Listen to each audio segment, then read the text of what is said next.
Akam jirtan kabajamtoota maatiiwwan chaanaalii Birraa Inspire. Viidiyoo irraa kanaan ilaalcha ilmi dhiiraa dubartiif qabaachuu qabu laal. Hanga dhuma viidiyoo kanatti nu waliin tura.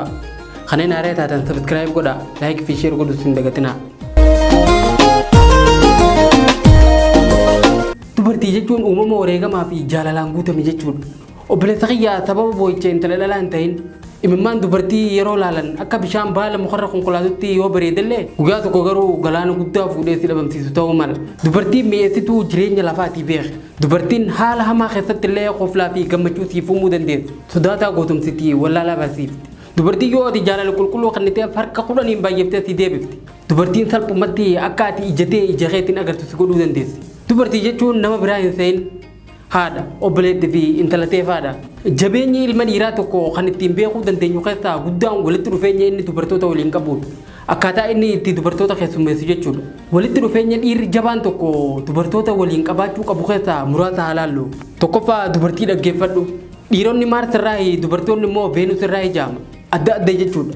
Dubartiin kan barbaaddu teessee akka ishii dhaggeeffattuun yeroo wal agartan ati kanaa soitu Roonaaldoo goolii galche meetiin gatii hanganaan bitame yookiin adeerri xiyyaa Ameerikaa waan akkasii naaf erge obboleettiin xiyyaa Suudiirraa maallaqa naaf ergiti jettee akka ishiin si jaalattu godhuu feeta. Obboleessa xiyyaa intalti kanarraa haajaa takkan qabdu ishiin kan barbaaddu akka ati dhaggeeffattu qofa yoo hin dhaggeeffanne adeerri xiyyaa Ameerikaa si geessee obboleettiin ta'e maallaqa ergitee ishii gammachiisuu hin danda'u.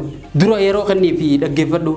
Lammaffaan dubartii kabaji. Yeroo dabartu dursa kanniif hulaa baniif dura ol galchi. Yeroo teessu barcuma yookiin kursii harkisii teessisi. Fularratti yoo walitti dhuftan dura ishiif dursa kannii dabarti. Dhiira jabaa jechuun kana. Sadaffaan dubartii jaaladhu, matuma ishii jaaladhu, waan ishirraa nama harkisuu fi gara mana hirribaa akka deemtuuf qaama si kakaasu qofaaf osoo hin taane akkasuma maallaqa ishiin dalaydee fiddu qofaaf osoo hin taane matuma ishii guutuu gatii ishii hubattee kabajaa keessaa fi gubbaa ishii jiru beektee waan ishiin qabdu hunda waliin jaaladhu. Dhiirri jabaan dubartii ni jaalata, gatii ishii hubata. Afuraffaan intala dubaraa bilisa godhi. Si waliin turtee yoo deemuu barbaadde kabajaadhaan gaggeessa. Hin dirqisiisin. Jecha warra adii tokkotu jira. Waan jaalatu tokko gallakkisii ilaali. Yoo kan keetee deebi'ee dhufa yoo achumaan hafe immoo heetii miti jaama. Yoo hin barbaadu jettee deemuu filatte gallakkisi. Sanbooda yoo siin adda baatee dhiira biraa waliin agarte yookiin nama biraa heerumte kabajaadhaan nagaya gaafadhu. Dhiira jabaa jechuun nama akkas godhu. Shanaffaan dubartii dhiira biraa waliin jirtu gonkumaa hin kajeelin. Fakkeenyaaf jaartii namaa yoo taate hanga feete sitti bareeddullee of qabe. Qaadhimaa nama biraa ta'uu yoo beektes akkasuma kabaja laadhuuf.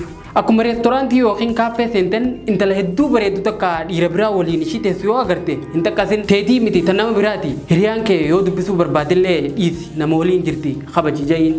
Dhiira jabaa jechuun nama akkas godhuu danda'udha. Jaaffaan dubartii irratti gonkumaa harka kee waliin kaasin yoo si aarsitellee irraa achi garagalii deem mala ittiin aara ofirraa galchan fayyadamiitii tasgabbaa'e. Gabbaa'ii wookii deem yookiin ispoortii dalagi aarri hoggasuus irraa bada.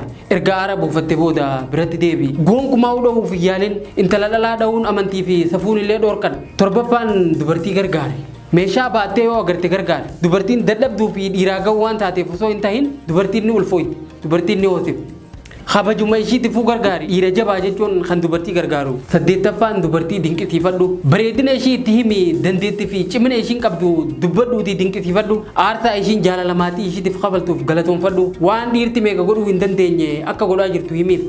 Saglaffaan harmeen ta'e yoo jiraatte jabeetii tajaajili. Yeroo harmee ta'eetiif kennitu gonkumaa hin qusatin ati bara sababa ishiitiin gara lafa tanaa dhufte. Baatii sagal garatti waggaa lamaa ol duddattii fi umrii ishii guutuu immoo onnete si baattii bara. Yoo harmeen ta'e hin jiraanne immoo hiriyaa haadha teetii kabaji gargaari. Walumaa galatti dhiira jabaa jechuun nama gatii dubartiin jireenya lafaa kana keessatti qabdu hubatee kabajaa ishiin maltu laatuuf. Obboleessa kiyyaatis dhiira jabaa ta'uu kee ulfina dubartii mala kennuu fi mirkaneessi.